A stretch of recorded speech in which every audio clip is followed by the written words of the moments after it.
Hi fam. So who watches the watcher?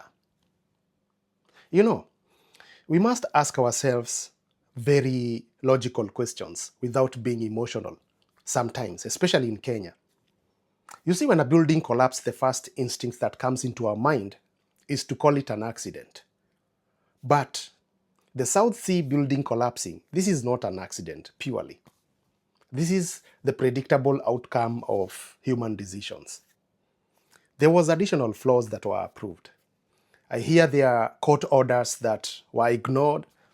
And don't even forget that the county government officials being led by Mr. Sakaja, Mr. Dimples, they chose to look the other way. I mean, we cannot see. We don't see nothing until we get the accident. So, can we call it really an accident or neglected responsibilities? Can we call it corruption and impunity? That is what it is. Let's stop sugarcoating. The collapsing of South Sea building is a result of people neglecting their responsibilities and choosing to make their pockets fatter. Fatter. Kuna fatter. Get those pockets fatter. And the reason why I'm saying this is because I can't call this an engineering failure. This is governance failure. Why would I call it governance failure? Look, according to the reports that I heard, it's that the building was approved for fewer floors, but the developers kept on adding more floors. Hey, ongeza. Tuongeze. It can. Hey, ongeza. So, how did they get to this kuongeza? It's because they are chasing profit. And it's because the officials, the county officials, the people who are supposed to approve these documents, they kept on approving, rubber stamping. Yes, we can add more floors. We can add more floors. We can add more floors. Yeah, let's make our pocket fatter. I know how the government works. I've dealt with the government, hands-on. I know how those kickback works. Like, just give me something, I'll give a rubber stamp. You want 10 floors, no problem. Just give me something, I'll give a rubber stamp. That's how the government works. So this is not negligence, this is complicity. Stop calling it negligence. Stop calling it engineering failure. It's not engineering failure, it's governance failure. Because this is not the first time that buildings are collapsing in Kenya. It's not the first story that we are going to hear. And I can guarantee you, most likely there are other buildings that will collapse. You see, we have lost many lives through these kind of tragedies. We have seen reports being written, I don't know to who, to where, but we haven't seen people going to jail all these years. That means accountability is absent.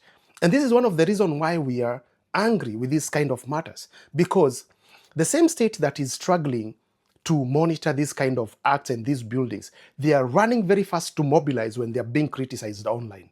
They are running to act very fast. The same institutions that cannot act on stopping these kind of buildings being built, they're acting very fast when they're being criticized online. So we cannot say that this tragedy is caused by nature or it's caused by engineering. No, it's caused by corruption, baby. It's corruption. These people are corrupt as hell. They corrupt. But you know something interesting is that buildings don't kill people. Whatever that is killing people in Kenya is not the buildings, it's corruption. It's corruption, baby. Just do your research. What are the reasons of these buildings collapsing? You will find that it's not engineering. It's poor and bad governance. It's corruption. People took bribes to approve these buildings. You see, the government that we have is a government that is working so hard to protect power using all the state machineries, is acting very swiftly when it comes to protecting power. But they do exactly the opposite when it comes to protecting its citizens' lives. That's why you see we're gonna die by police brutality, stray bullets, kids dying from stray bullets, Gen Zs and all that being killed because of criticizing the government, people dying in police cells.